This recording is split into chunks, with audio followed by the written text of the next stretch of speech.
Wagwan family, in this video I'm going to share with you how to make this Sorrel Pineapple Ginger Drink. So first I break off the head of the pineapples them and wash them, peel them and cut them up. Now I'm saving the skin here, I'm dicing up the pineapples.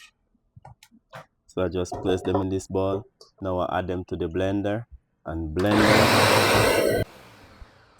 Now I'm going to strain the pineapple.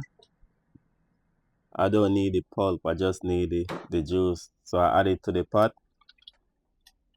all of it to the pot here. Now I grate some ginger to the pot. I'm going to add the ginger, add some pimentos, add some cloves, orange peel, cinnamon stick.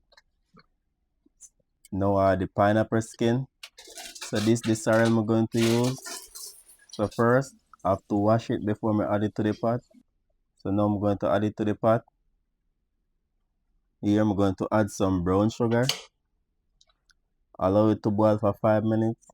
After it cool down, strain it off. So now I'm just going to strain it off. Here I'm going to pour myself a glass. My people, you need to try this recipe. Very flavorful. Please remember to like, share and subscribe to the channel. I have a lot more recipe to share.